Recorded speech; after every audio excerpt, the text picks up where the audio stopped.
Bonjour les taureaux et bienvenue sur Miska pour l'hebdo de la semaine de la nouvelle lune du 7 mars, nouvelle lune en Vierge.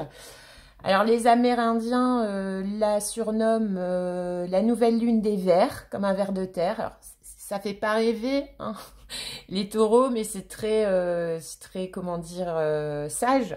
Dans le sens où, effectivement, il y a la terre qui se dégèle, qui devient un peu plus tendre, pas encore fertile, mais en tout cas un peu plus tendre. Et tout ce qui a été enfermé pendant les mois d'hiver peut ressortir de terre, notamment les vers de terre. Alors, une carte pour ce qui risque d'émerger sur cette période qui était cachée en vous. Alors, nouvelle lune en Vierge, j'entends réorganisation. Donc, on va voir. Donc, ce qui était caché en vous, avec la sagesse de l'oracle, comment l'appréhender au mieux.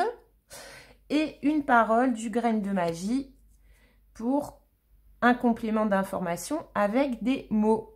Alors, vous avez eu avec le Cavendish le fantôme du potager. Potager, une nouvelle lune des vers, vous voyez, c'est la terre. On est dans la terre, quoi. Là, on est vraiment dans Gaïa qui s'éveille. Et vous avez regardé le bon côté des choses. Alors moi, c'est marrant parce que, est-ce que vous avez là, et puis vous avez là le chiffre 1, donc vous aussi, hein, vous allez rentrer là maintenant, dans votre période vraiment très pré-anniversaire. Donc il y a des choses qui seront à bilanter, à conscientiser, à réorganiser. Donc là, il y a la réorganisation pour vous. Vous avez deux fois le chiffre 1. Vous avez le chiffre 1 avec le fantôme du potager et le chiffre 1 avec le yang. Regardez les choses du bon côté, le fantôme du potager. Alors moi, ce que j'en sais sur le potager, pour en avoir déjà expérimenté un dans ma vie, notamment quand mes enfants étaient petits parce que j'avais envie de leur donner des légumes de mon jardin. Voir le bon côté des choses dans le potager, ça s'applique. Hein. Je ne sais pas s'il y a des jardiniers qui m'écoutent, mais alors là, clairement, c'est de l'amour pur de cultiver son potager. C'est-à-dire qu'il ne faut pas s'attendre à un résultat. Déjà, ça va au cycle des saisons. Ensuite, c'est un travail quasiment quotidien, même les mois d'hiver, en fait. Les vrais jardiniers vous diront que la nature, finalement, ne s'endort jamais.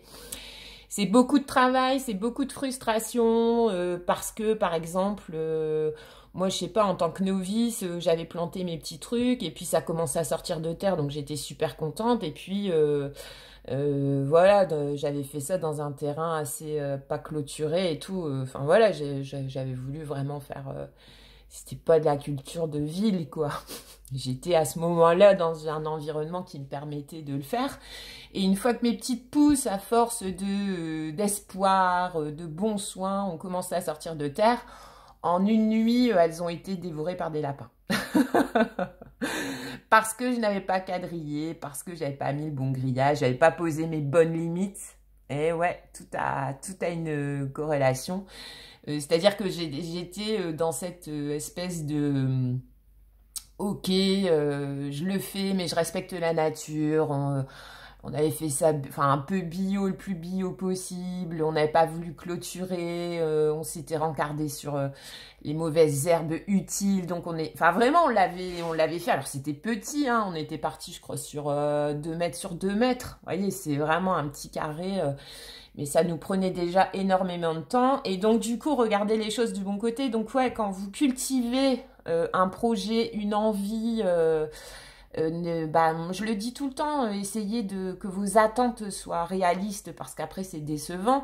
Et puis, de toute façon, il faut toujours voir. Donc là, dans le cas du potager, il faut toujours voir le bon côté des choses, quoi. Le bon côté des choses, c'est que j'ai offert un repas gastronomique à des lapins sauvages qui avaient l'habitude de se débrouiller. Et puis là, ils sont arrivés dans mon petit carré de potager et ils ont mangé de la jeune pousse, pas trop chimique, qui était de base destinée à un bébé, quoi.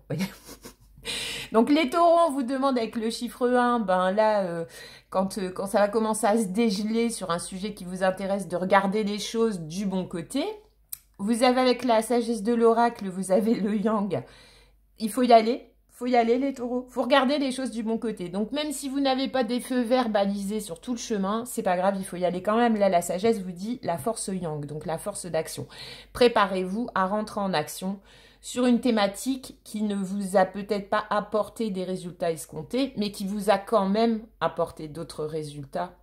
Et on vous demande de mettre votre capacité d'action sur ce qui est possible de faire, sur ce qui est possible de jouer, et sur ce qui est pas et de pas vous apitoyer sur